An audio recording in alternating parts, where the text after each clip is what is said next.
Hello good morning friends. வாங்க இன்றைக்கி நம்ம எம்வி விலாக்ஸ் ஆஃப் மலர்விழி சேனலில் பார்க்க போகிறது உடனடி ஆப்பங்க. ஆமாம், கோதுமை மாவு வச்சு உடனடி ஆப்பம் எப்படி செய்யலான்னு பார்க்கலாங்க. அவ்வளோ டேஸ்டியாக இருக்குங்க, சாஃப்டாகவும் இருக்கும். ஆப்ப மாவு இல்லைன்னு யோசிக்க வேண்டாம். உடனே வீட்டில் கோதுமை மாவு இருந்தால் இந்தமாரி எடுத்து செய்யுங்க, சூப்பரான ஆப்பம் ரெடி ஆகிடுங்க. நம்ம எப்படி செய்யலான்னு வீடியோக்குள்ளே போய் பார்க்கலாம் வாங்க. அதுக்கு நான் என்ன எடுத்திருக்கேன்னா, ஒரு கப்பு கோதுமை மாவுங்க. மேக்ஸிமம் எல்லாத்து வீட்லேயும் கோதுமை மாவு இருக்கும், எடுத்து வச்சுக்கோங்க. அதே ஒரு கப்புக்கு வடித்த சாதங்க. இந்த கப்பால் தான் நான் மாவும் எடுத்திருக்கேன். எதில் அளக்கிறோமோ அதில் 1/4 கப்பு தேங்காய் துருவல். ஒரு கப்பு கோதுமை மாவு, ஒரு கப்பு வடித்த சாதம், 1/4 கப்பு தேங்காய் துருவல். இது எல்லாத்தையும் மிக்ஸி ஜாரில் போட்டு நல்லா ஃபைனாக அரைச்சி எடுத்துருங்க.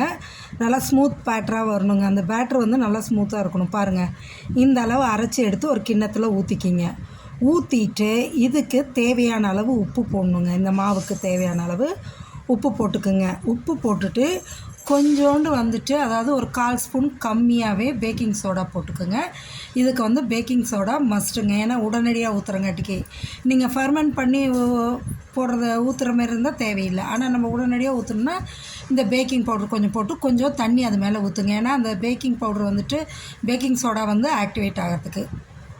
இப்போ அந்த உப்பும் பேக்கிங் சோடா போட்டு தண்ணி ஊற்றுனதும் விஸ்க் வச்சு நல்லா கலந்து விட்டுடுங்க. கலந்து விட்டு ஒரு 10 மினிட்ஸ் மூடி வச்சிடலாங்க.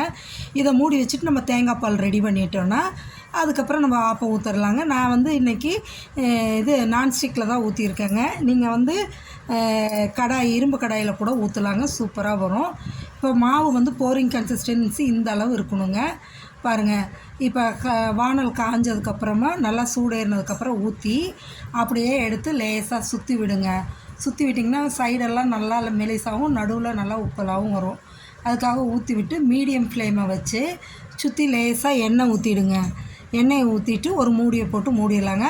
அந்த மூடி போட்டு மூடுறதுக்கு முன்னாடி பார்த்திங்கன்னா உள்ளார நல்லா பபுள்ஸ் வருங்க. ஹோல்ஸ் ஓட்ட ஓட்டையாக விழுந்த மாரி வருங்க. இந்தமாரி வந்ததுக்கப்புறமா தான் மூடி போட்டு மூடி விட்டோம்னா சீக்கிரமாக வெந்துருங்க. வெந்ததும் எடுக்கலாம், சரிங்களா? இப்போ நான் ஒத்த கையால் எடுக்க முடியல, வீடியோ எடுத்துக்கிட்டே எடுக்க முடியல ஒரு கையால். அதனால் நான் வீடியோ கட் பண்ணிவிட்டு தான் ஆப்பத்தை எடுத்ததுக்கப்புறம் உங்களுக்கு காமிக்கிறேங்க. பாருங்கள், ஒரு கையால் எடுக்க முடியல, வானல் ஷேக் ஆகுது. அதனால் அப்படியே வச்சுட்டு நான் எடுத்து உங்களுக்கு பிளேட் பண்ணிவிட்டு காமிக்கிறேங்க. சூப்பரான இந்த கோதுமை ஆப்பம் நீங்களும் செஞ்சு சாப்பிட்டு பார்த்துட்டு எப்படி இருக்குன்னு கமெண்ட் செக்ஷனில் சொல்லுங்கள். பாருங்கள், அவ்வளோ சாஃப்டாக மெதுன்னு இருந்ததுங்க.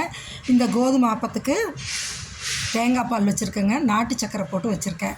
நீங்களும் செஞ்சு சாப்பிட்டு பார்த்துட்டு எப்படி இருக்குன்னு சொல்லுங்கள். நம்ம சேனலை சப்ஸ்கிரைப் பண்ணுங்கள், லைக் பண்ணுங்கள், ஷேர் பண்ணுங்கள், மறந்துடாதீங்க. ஓகே ஃப்ரெண்ட்ஸ், தேங்க்ஸ் ஃபார் வாட்சிங்.